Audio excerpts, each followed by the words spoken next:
Tapi ngelihat para pemain yang gue ngelihatnya ya setelah pertandingan tuh kayak lega banget. Kayak karena dia harus menang. iya Dia sih. peringkat 24 Iya. udah di zona degradasi, tersingkir, nggak lolos. Atalanta sementara di atas nih. Dia bener-bener 3 poin atau lu nggak lolos karena sisa 2 game lagi kan. Kalau dia kalah sulit banget buat lolos. Iya. Bikin gue miris yang masuk dari bench Rodrigo. Iya anjing. Miris banget lah, kasihan lah, nggak layak. Pemain level lu lihat Brest dia lawan City lah, udah gila sih. Penyelamat lah, udah malaikat itu. Life saver ya. Terus dibuang gitu aja, dimasukin dari bench. Gue sih jadi Rodrigo minta cabut gue. Harga diri gue lah. Mbappe nggak punya Champions League. Gue bawa ini tim juara champion. Brest gue ngalahin City nih. King Madrid berhasil menang dramatis di kandang Atlanta. Selengkapnya kita bahasnya di obrolan bola anak rental.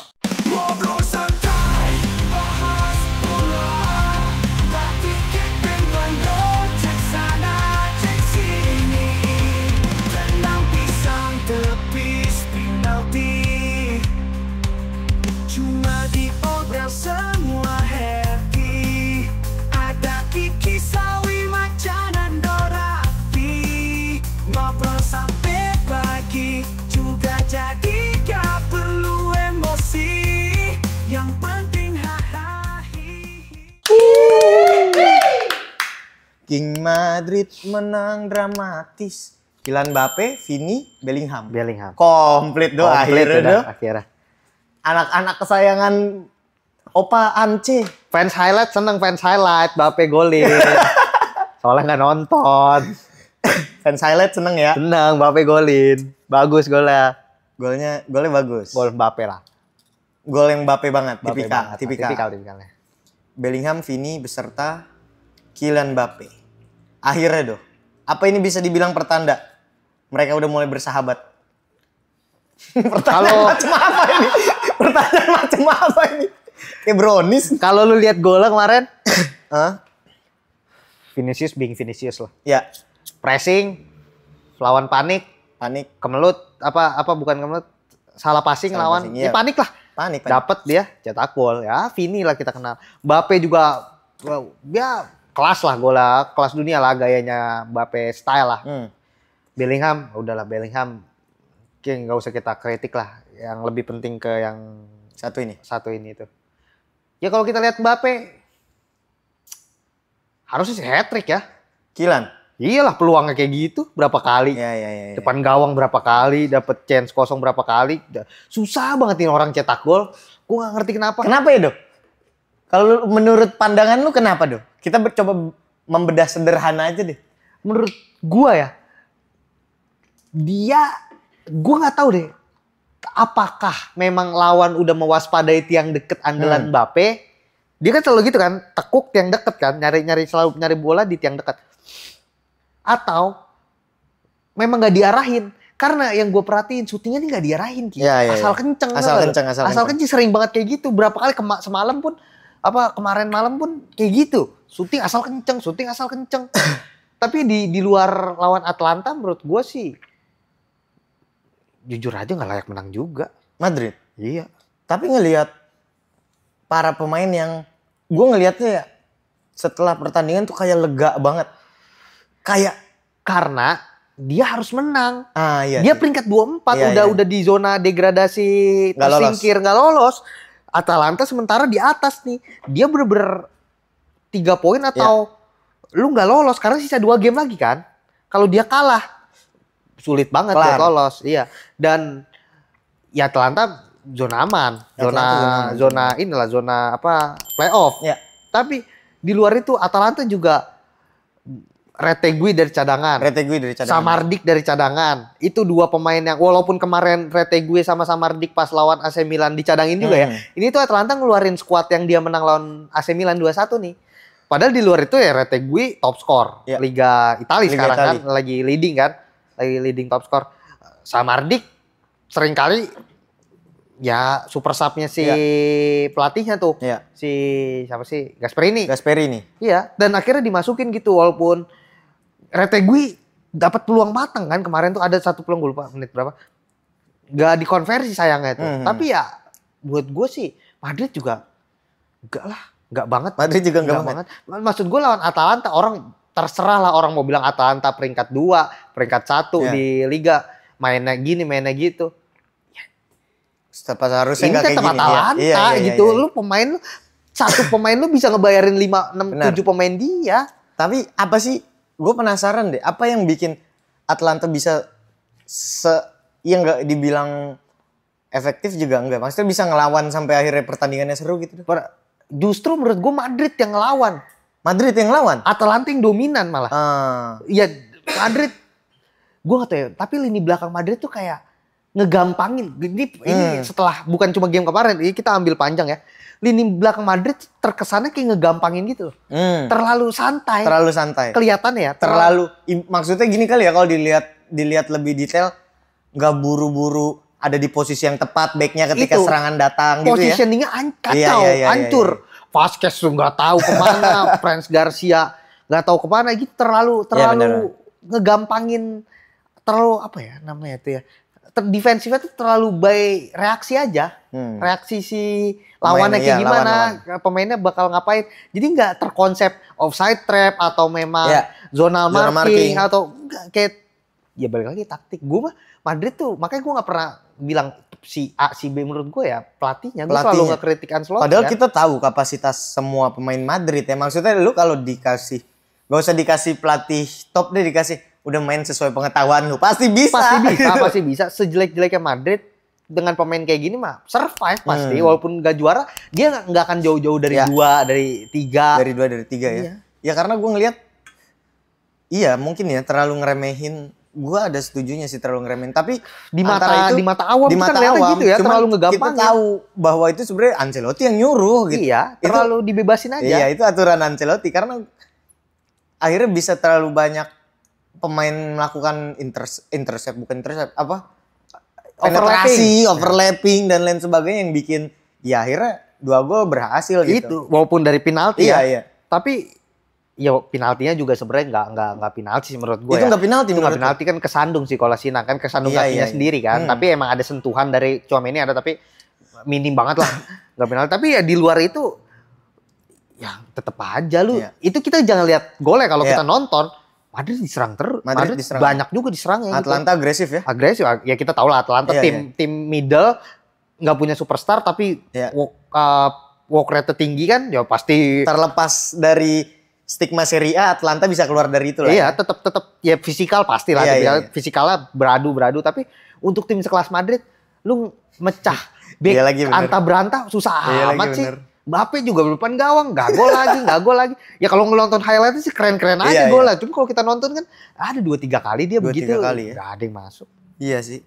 Tapi makanya diganti Mbappe tuh. Iya, dia Ancelotti bilangnya ada sedikit gangguan cedera otot. Oh, udah ada gangguan katanya, tapi itu tidak serius menurut gue. Emang bapukan sih. Ancelotti ngomongin ya biasa lah. Masalahnya yang PR-nya kan bagus Ancelotti. Yang bikin gue miris, yang masuk dari bench Rodrigo. Iya anjing. Miris banget lah, kasihan lah, nggak layak. Pemain level, lu lihat brace dia lawan City lah, udah gila sih. Penyelamat lah, udah malaikat itu. Life saver ya. Terus dibuang gitu aja, dimasukin dari bench. Gue sih jadi Rodrigo minta cabut gue. Harga diri gue lah. Mbappe belum nggak punya Champions League. Gue bawa ini tim juara champion. Brace gue ngalahin City nih. Masa gue masuk dari cadangan? Iya, masalahnya gue rasa kalau terus Mbappe misalkan let's say dari peluang itu dikonversi 2 berhasil jadi gol, kayaknya nggak bakal diganti dengan alasan cedera juga. Makanya kan gue bilang nunggu hat-trick. Iya. Kalau udah 2 nyari hat-trick pasti. Hat-trick pertama. Lu gol keduanya nggak datang, udah ganti aja. Udah, cabut. Posisi Atalanta masih ngejar itu. Bukan yang menang. Atalanta masih agresif terus ya. Udah dapat gol juga kan. Tapi ngelihat Ancelotti di post match interview, dia tuh bilang katanya pertandingan ini lengkap ada perjuangan yang kami rasakan, jatuh bangun, tapi akhirnya kami mampu menang. Apa? Lawannya kayak udah final aja. Dia ngomong kayak gitu, makanya gue makin Ya memang gue akuin PR manajemennya Ancelotti ini bagus. Bagus gitu. dia. Cuman jam terbang nggak bohong ya. Jam terbang nggak bohong, bijaksana banget kesannya wise. Cuman kayak buat kita yang tahu jadi kayak apaan sih lu? Gitu. Maksud gue ini kan miris sebenarnya. Iya. Tim sekelas Madrid juara bertahan harus fight lawan Atalanta sekeras itu demi keluar dari zona degradasi. Iya benar.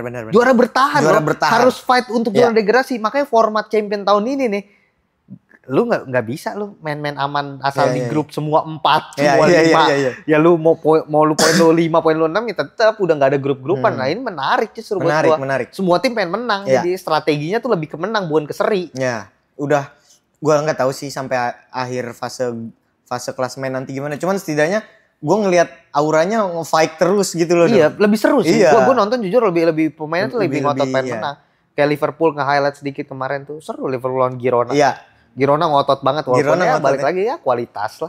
Salah kalau udah kualitas. Pemain juga dipretelin lagi. Iya. Ya lawannya Salah dan kawan-kawan mau Girona kayak gimana juga susah juga. Otaknya Arne Slot lagi. Tapi Ancelotti juga ngeklaim kalau lini depan kita sangat amat efektif. Enggak sih, kalau menurut gue ya balik lagi Ancelotti bisa-bisaan aja gara-gara dia dapet 3 gol mungkin ya kayak lu kegolan 2 lu cetak 3 kan lu menang kan mungkin dia begitu tapi ya enggak lah. Kalau efektif menurut gue bisa 5-2 itu. Mbappe bisa hat-trick malah.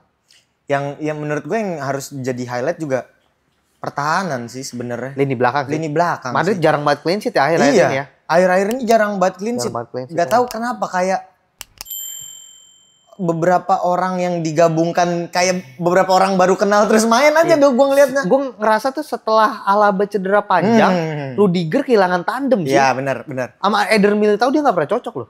Sama Eder Militao tuh selalu kegolan banyak. Iya. Rudiger Eder tuh nggak cocok. Sama Asensio baru 2-3 game. Baru main. Iya, dipasangin sama Tchouaméni juga. Tchouaméni bukan back, malah bikin penalti kemarin ya kan.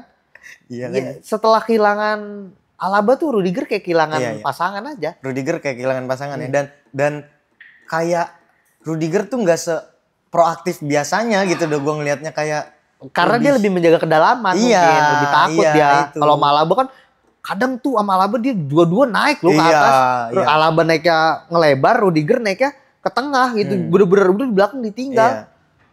Dan itu bisa jadi masalah di kemudian sih kalau nggak cepet dicoba cari solusinya gitu. Itu makanya kan ada nama Jonathan Tah di situ, ada nama Gerard Hato nya Ajax, terus ada beberapa pemain dari Ligue 1. Mesilgers ya. Ya semoga lah, amin ya Allah. Ada pemain dari Ligue 1 ada beberapa nama tapi tetap lini belakang. Dimonitor sama Madrid kan lini belakang. Iya, itu wingback 1 sama back tengah 1. Wingback juga parah. Parah, hancur. Karena ada sesuatu yang gak beres kalau masih bergantung sama Vasquez sih gue rasa. Vasquez tuh defense-nya jelek banget. Kacau banget defense-nya. Masa udah bertahun-tahun dijadiin wingback naluri defense-nya kok masih gak ada aja ya. Dan masih ditaruh. Kalau gak ketinggalan bikin penalti. Iya. Kalau gak ketinggalan belum tackle apalah gak penting. Gue jadi keinget Dalot anjing kalau ini Vasquez anjing. Iya mirip-mirip sebenarnya. Mirip-mirip. Auranya mirip. Auranya gaya-gayanya mirip sih. Overlapping-nya. Tapi berarti nggak bisa dibilang juga kalau trio ini udah mulai bersatu kan karena golnya lebih ke individual aja kan si Mbappe, Bellingham. Semua individual. Dan Bellingham enggak sih, Bellingham. Kalau Vini ya biasalah lawan panik, Mbappe juga 1 lawan 1 kalau Bellingham set piece ya, set play. Ya tapi enggak sih Mbappe tetap gue masih percaya Mbappe selesai. Buat gue selama nggak ada pelatih baru. Selama Ancelotti menurut gue Mbappe ya gini-gini aja. Krisis, susah Ancelotti soalnya gue rasa harus ada yang berani ngomong, Mbappe nendang tuh diarahin bego. Harus ada yang kayak gitu. Lu tuh nggak bisa mau lu kayak gimana depan gawang tuh lu incer jangan asal kenceng. Harus ada pelatih yang berani ngomong kayak gitu. Jangan dimanjain terus. Karena mungkin Ancelotti ada segennya juga kali. Terlalu dimanja ini kepengenan Florentino Perez dan sebagainya. Ya akhirnya walaupun memang gue lihat ya nggak sengasal itu sih Mbappe. Maksud gue tetap ikutin kalau dia pemain anta beranta dari akademi atau munculnya kayak Vinicius dulu atau dibeli dengan harga 30 juta dengan gaji 100.000 bagus. kita terima-terima aja. Kayak Joselu, apa sih ekspektasi apa sih lo sama Joselu? Ini kan nama besar, juara dunia, top skor. Label di belakang dia tuh udah banyak banget. Dan dia main kayak gini kan, ya siapa yang gak kecewa gitu, siapa yang gak... Setuju gak? Apaan sih ini, pasti kan begitu. Dengan ekspektasi yang begitu besar, bukan cuma dari fans sih, pasti dari Florentino juga. Iyalah, dia yang beli kan. Iya. Ibaratnya setelah drama bertahun-tahun akhirnya gue dapet elu gitu. Iya, udah 3 kali gue dipakorin nih sama lo nih. Tapi sampai sekarang belum nunjukin, kasihan juga. Nunjukin gue. Gue sih daripada beli Mbappe ya, ngapain lah. Dan gue beli siapa kek, Musiala kek. Iya, Musiala. Udah main false nine aja, suka kan Madrid yang begitu-begitu sekarang. Main false nine begitu. Aduh, kacau bener. Gyökeres ya? Iya, biar walaupun biasa aja ya menurut gue ya. Cuma gue gak tahu kenapa digorengnya segitunya. Dia agennya siapa sih? Itu dikantongin dong. Gyökeres agennya siapa sih? Gak tahu. Yang jelas bukan Mino, karena udah wafat. Mino kan udah meninggal.